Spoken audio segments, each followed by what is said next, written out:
Hello everyone, आप देख रहे हैं चैनल अमीन इन्फो।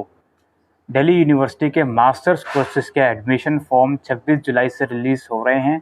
अगर आपको एसओएल में, रेगुलर में या एनसी वेब में मास्टर्स कोर्सेज में एडमिशन लेना है तो 26 जुलाई से आप इसका फॉर्म फिल कर सकते हो।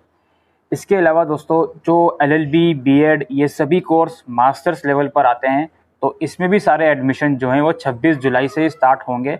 26 जुलाई को ही आपका फॉर्म आएगा और आप अप्लाई कर सकते हो ऑनलाइन। आज की इस वीडियो में कुछ इंपॉर्टेंट चीज़ें हम समझेंगे जो कि एडमिशन फॉर्म से रिलेटेड हैं और एडमिशन प्रोसीजर से रिलेटेड हैं। तो चलिए शुरू करते हैं इस वीडियो को। सबसे पहले हम बात करते हैं दोस्तों एडमिशन फॉर्म की। देखिए, एडमिशन फॉर्म 26 जुलाई से आ रहे हैं और चाहे एसओएल हो, एनसी वेब हो या रेगुलर हो, तीनों का कॉमन एडमिशन फॉर्म होता है। आपको अलग से एसओएल के लिए या एनसी वेब के लिए फॉर्म अप्लाई करने की ज़रूरत नहीं है। आपको 26 जुलाई से जब आप फॉर्म फिल करोगे, सपोज करो आपको एमए पॉलिटिकल साइंस में एडमिशन देना है तो उसके लिए एक ही फॉर्म फिल होगा जो कि एसओएल के लिए भी और एनसी वेब के लिए भी और रेगुलर के लिए भी होगा। ठीक है। और जैसा कि मैंने आपको बताया, एलएलबी और बीएड और बाकी जो प्रोफेशनल कोर्सेज हैं मास्टर्स लेवल पर, उसके भी फॉर्म 26 जुलाई से ही आएंगे, तो वो भी आप 26 जुलाई से ही ऑनलाइन अप्लाई कर सकते हो। एप्लीकेशन फ़ीस अप्रॉक्स 750 रुपये जनरल वालों के लिए होती है और रिजर्व वालों के लिए 350 रुपये पर कोर्स की फ़ीस होती है।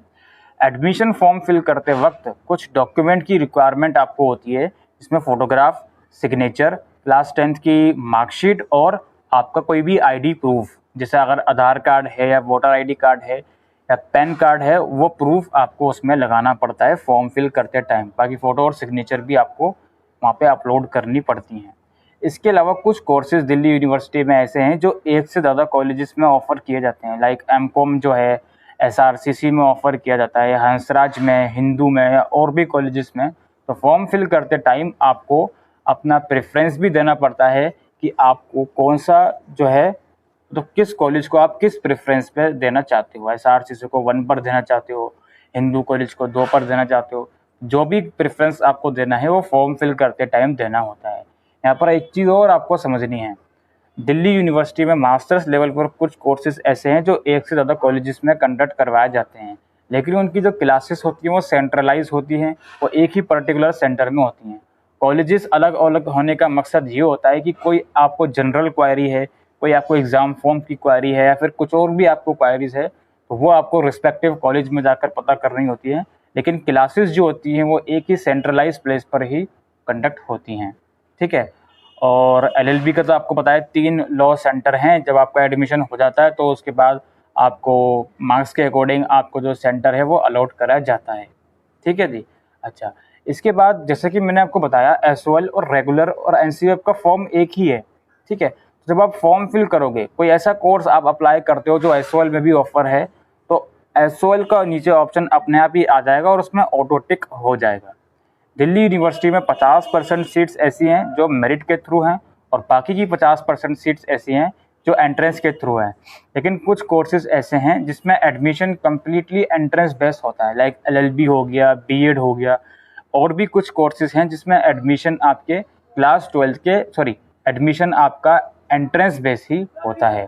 अच्छा, जो कोर्सेज ऐसे हैं जिसमें मेरिट और एंट्रेंस दोनों के थ्रू एडमिशन होते हैं, उसमें मेरिट की अगर मैं बात करूं तो मेरिट के लिए सिर्फ वही बच्चे एलिजिबल होते हैं जिन्होंने ग्रेजुएशन डीयू से करी है प्लस उसी सेम सब्जेक्ट में करी है जिसमें वो मास्टर्स करना चाहते हैं। लाइक एमए पॉलिटिकल साइंस अगर आप करना चाहते हो और आप चाहते हो मेरिट के थ्रू मैं अप्लाई करूं, तो आपकी graduation BA honours political science में होनी चाहिए और दिल्ली यूनिवर्सिटी से ही होनी चाहिए। अगर कोई और कोर्स आपने किया है दिल्ली यूनिवर्सिटी से, बीए ऑनर्स पॉलिटिकल साइंस नहीं करा, तो आपको एंट्रेंस देना होगा। या फिर आपने बीए ऑनर्स पॉलिटिकल साइंस किया तो है लेकिन डीयू से नहीं करा, तो भी आपको एंट्रेंस के थ्रू ही अप्लाई करना होगा। ठीक है। अच्छा, इसके अलावा हम बात करते हैं यहाँ पे जो आपके एडमिशन प्रोसीजर होता है वो किस तरह का होता है। देखो, जब आप फॉर्म फिल कर लोगे उसके बाद आपका एंट्रेंस होगा। एंट्रेंस की अगर मैं बात करूँ तो 100 क्वेश्चंस होते हैं, 400 मार्क्स का एंट्रेंस होता है। ऑनलाइन कंप्यूटर बेस्ड मोड में एग्ज़ाम होता है, एग्जामिनेशन सेंटर में जाकर आपको पेपर देना होता है। एग्जामिनेशन सेंटर देश के अलग अलग स्टेट में अप्रोक्स 10-12 स्टेट्स में कंडक्ट करवाया जाता है। वहाँ पर जाकर आपको एंट्रेंस देना होता है। एंट्रेंस जब आपका हो जाता है तो एडमिशन लिस्ट आना स्टार्ट होती हैं। अगर सपोज करो आपका किसी एडमिशन लिस्ट में नाम आया तो आप जाओगे अपने पीजी एडमिशन पोर्टल पर, वहाँ पे जाके अप्लाई नाउ का आपके सामने लिंक आ जाएगा। वहाँ पे शो होगा कि आपको इस पर्टिकुलर लिस्ट में ये कोर्स और ये कॉलेज अलॉट हुआ है, आप उसमें अप्लाई कर दोगे। अप्लाई करने के बाद कॉलेज वाले आपके डॉक्यूमेंट वेरीफाई करेंगे। अगर उनको लगता है कोई कुछ डिस्क्रिपेंसी है तो वो आपको कॉन्टैक्ट करेंगे।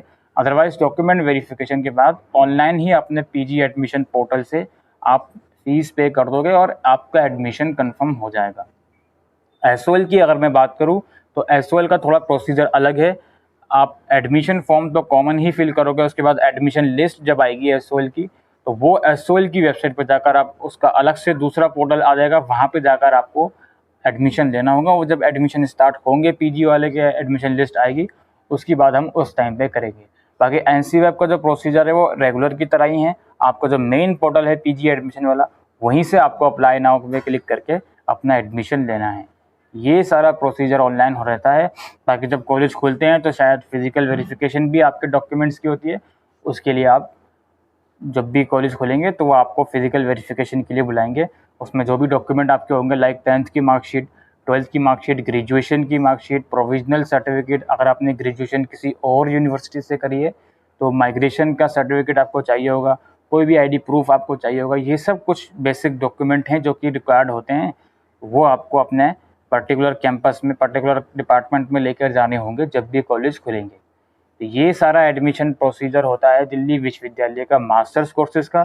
26 जुलाई से जब भी फॉर्म निकलेंगे तो जो भी इम्पोर्टेंट इन्फॉर्मेशन होगी उसके बारे में आपको जानकारी दी जाएगी। एडमिशन फॉर्म कैसे फिल करना है, कहाँ से फिल करना है, वो सब चीज़ें हम आपको इस चैनल के थ्रू बताने की कोशिश करेंगे।